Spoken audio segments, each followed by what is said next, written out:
So this is going to be another movie review. This one's called Beyond the Time Barrier, 1960. I'm giving this 5 out of 5 stars. I love this flick. This is going to be another low budget sci-fi flick, courtesy of AIP. Oh, great! Good evening. This is Ben. Hi, Jess. Ulmer. Yeah, sure.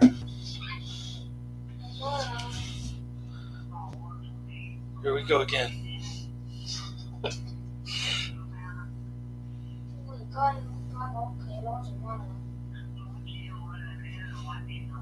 Oh, he's actually speaking Cantonese this time.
That wasn't too bad. That was only 1 hour, 1 minute, and 35 seconds. He was talking Cantonese and he starts saying, okay, okay. Sorry. My ex wife loves to call around this time to pester my son. She's very authoritarian in her parenting style. So she has to call him every night and tell him what to do while he's with me. Anyway, getting back to the movie. So this is really low budget, cool looking sci-fi movie. I'm amazed at what the director was able to do with 10 days of shooting. This was a double feature with The Angry Red Planet. I believe Beyond the Time Barrier. Yeah, The Angry Red Planet. It was on a double bill. It was released in September 1960. Directed by Edgar G. Ulmer, who also did The Amazing Transparent Man, which I absolutely hated. And this one was like a hidden gem. We love low budget sci-fi from this time period, 1960.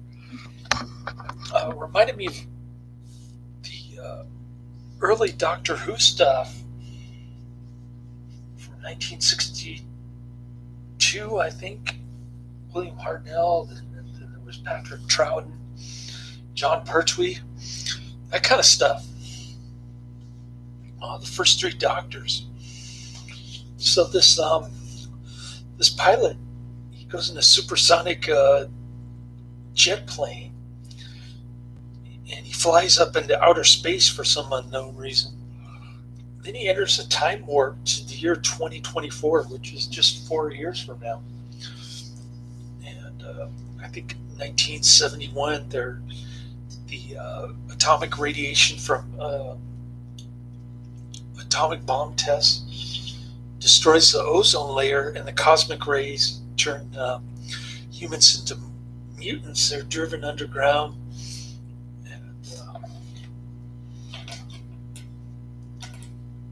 And they're most of them are infertile,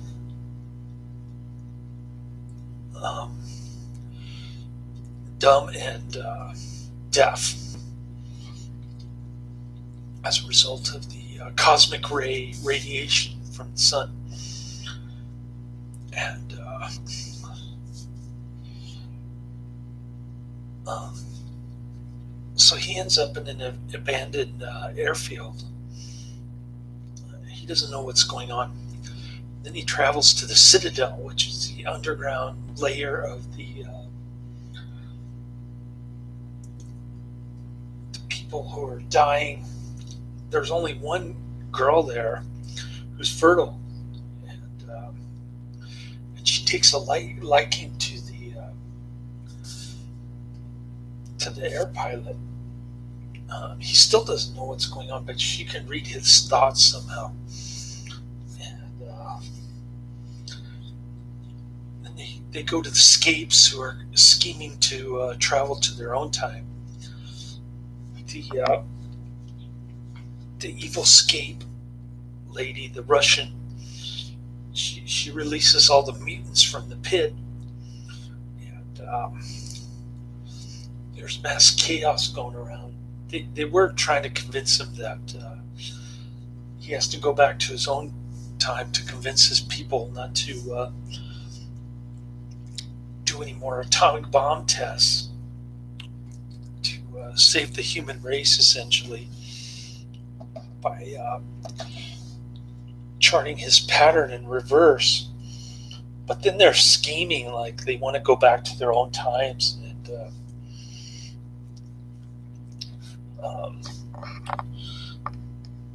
they end up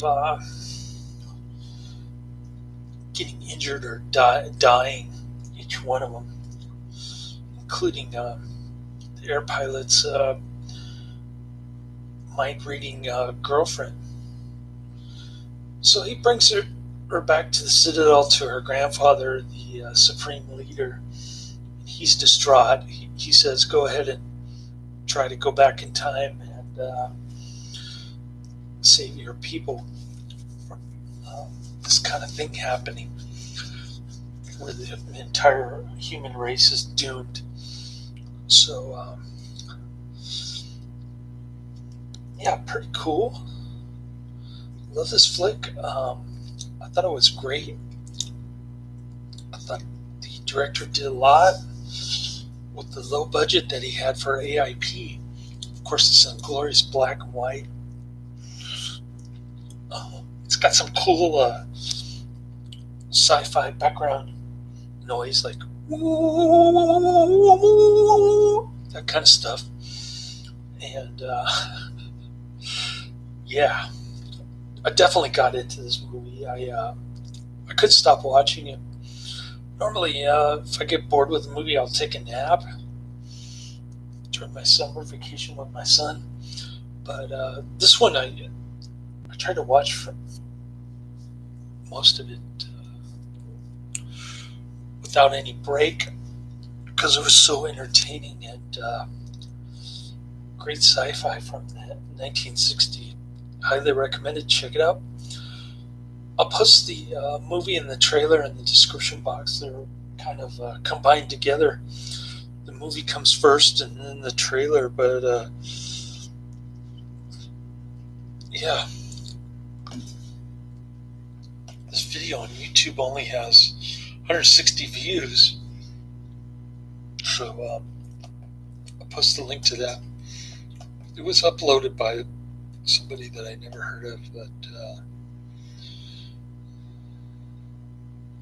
he says, experimental pilot testing a new rocket-powered craft, actually a Convair F-102 interceptor, manages to fly into the future, land at the now deserted airbase he left. He ends up in the city with people who are suspicious he is a spy, want to keep him to procreate with the rulers.